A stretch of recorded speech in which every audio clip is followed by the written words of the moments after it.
Hey loves, welcome back to my channel. Today guys, I'll be checking out this interesting video from the Joe Rogan Experience, and it's titled Coleman Hughes on the viral argument on The View. You guys, I'm super excited as always. If you're yet to subscribe to this channel, please consider subscribing. Give this video a massive thumbs up, comment, share, and all that good stuff. And without much ado, let's see what this video is all about. The Joe Rogan Experience. Yeah, I saw you on The View. Yeah. Yeah, so that's been overwhelming my past couple days. Yeah, is that annoying? No. No? No. I mean, it's just when I was on there, I really had no idea how it was going to land with the audience. So I just went in there, did my thing. I had no idea what to expect. I didn't know who Sunny Hostin was. I actually still really don't know. So I wasn't expecting necessarily for her to kind of try to ambush me in that way and attack my character in that way. She really did. And I responded to it in the moment, as I do.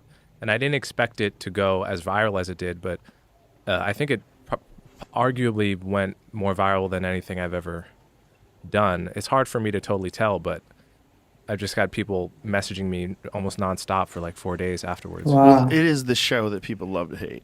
Yes, that's true. That's true. They get so much hate watching and hate. And they can't watching stop. viral clips of them saying ridiculous things. I mean, it is a rabies infested hen house. And at the same time, it seemed like the most interesting part was their audience seemed to be on my side. Yes. And that's their audience. Yes. Well, their audience is not really their audience. Their audience is a group of people they bring in to watch television shows. You know, I don't know if you've ever seen audiences before for TV shows, but a lot of them are paid. They're paid to be there. So, because they have to guarantee that there's going to be people there. So there's services that you hire. And when a show gets really, really popular, you know, like Letterman or something like that, obviously it has its own fan base. Right. Those people will try to get tickets before anybody else does. And in that case, they probably don't need to use a service anymore. They just get actual fans. Yeah. But arguably, like, the real fans of The View that are like, oh, these ladies are on point. Most of those people can't leave the house. Right. Immobile. Right. Because their mom's taking their kids to school, and that's, yeah.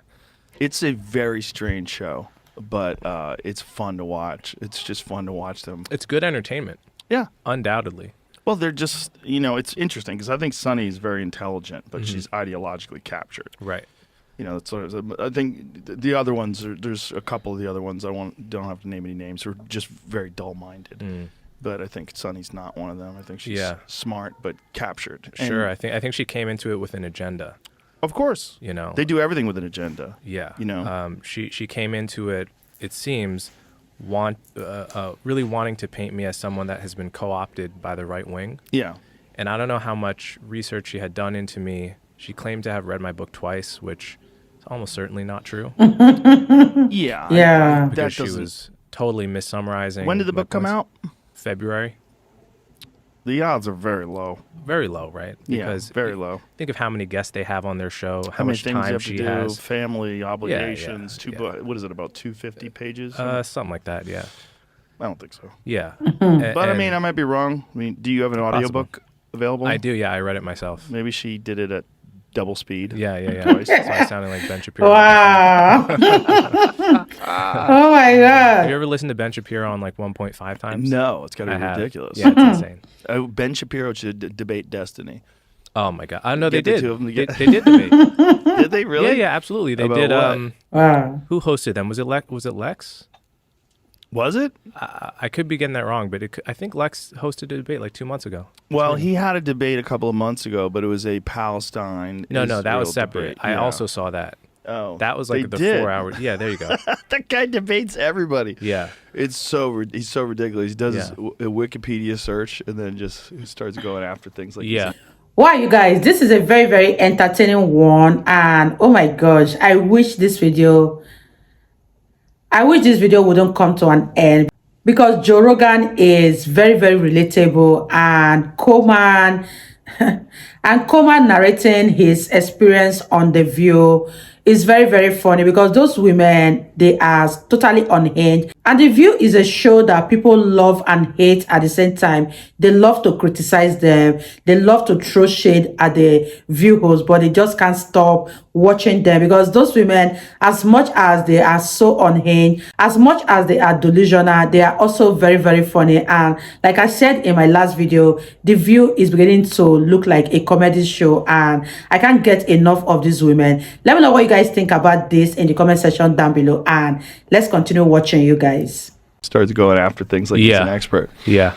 It's just it was a fun time. It's a really fun time. Yeah. It's a fun time for watching people flail. Yeah, for sure. Yeah, but I think the problem with that show is that show has this very specific ideological bubble in which they operate in. You know, and they always bring on a token conservative woman and they yell over her and silence her. And, you know, they did that with Meghan McCain, and they did that with what is that other blonde woman from Survivor? Do you remember her, Jamie? She was always yelling. I mean, it's just, it's a bizarre show. So we had 8 minutes, and America's approach to race, pretty big topic, pretty important topic. I think the way before you start, I think the way you described it is brilliant, and the way we should all look at it. Of course, you're going to see race. The idea of being colorblind is ridiculous, but treat everybody. They're just human beings. Yeah, everybody's just individuals. Before they are racist. That's what we should all hope for. That's right. Yeah, there's been this common phrase, "I don't see race," that's equated with colorblindness. And point of my book is I want to say, get rid of that. Of course, we see race. Certainly in America, in the West, you could argue about whether children really see race, but past a certain point, we see race. Point is not to pretend you don't see it. It's to say, you know, you're a white guy. I'm a black and Hispanic guy. We notice that. We're not going to pretend it's not there. But whenever it matters, I'm going to try to treat you like an individual based on your personal qualities. And we're going to ask the government to do the same. Get race out of public policy. If you want to help disadvantaged people, do that on the basis of class. 100%. And understand that when you see these incentives that are put into corporations, these are methods of control. And that's what's going on when you see things like DEI initiatives. You're not really making the world a better place. Right. You're just allowing these financial institutions to enact control over corporations. And it's a really shifty, weird way they're doing it by making it seem like they're trying to make the world a better, more equal place. And then there's some people who are good intentioned, but have a very narrow perspective and a very limited amount of information that they're operating under, that will try to pretend that these things are overall good, are net positive. Right. And Well, you guys, what are your thoughts on this? I love one thing that Coleman said on The View when he mentioned that race do not make a person, but their personality, their behavior, their character, and the way they treat people is what actually makes a person, not the race they come for, not their skin color, not any other thing, but these are the things that makes up a person. And once we are able to put race aside and treat people the way they deserve to be treated, then we can all be on the same page. Let me know what you guys think about this video in the comment section down below, and let's wrap this video up, you guys. Sonny Hostin may be one of those people, but you know, so we had 8 minutes to deal with this topic on one of the biggest platforms in the country, and especially an audience that isn't my typical audience. If anything, the Views audience is really who needs to hear my message the most.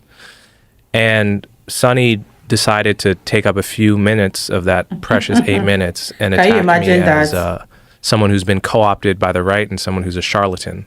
And did she use the term charlatan? She did. And it's funny because I actually didn't notice it in real time. I kind of went in one ear and out the other. But how did she say it? Do you remember what she said? Something like, you know, a lot of people in the black community, implicitly herself included, think that you've been co-opted by the right. Yeah, she said that. Oh wow. Yeah. And I explained to her I've only voted twice, both for Democrats, Hillary and Biden. Very open to voting for Republicans. So I'm a political independent, and I'm only young enough to have voted twice. I'm an analyst at CNN, and I write for the Free Press, which is Barry Weiss's. Yeah. And I'm independent in all of those endeavors. And I patiently explained that, and then basically asked her to go back to the topic that we're here to discuss. Yeah, well, it's a dumb way of addressing a thing, and to immediately say that someone's been co-opted with no evidence whatsoever. There's nothing about anything that you say that seems right-wing.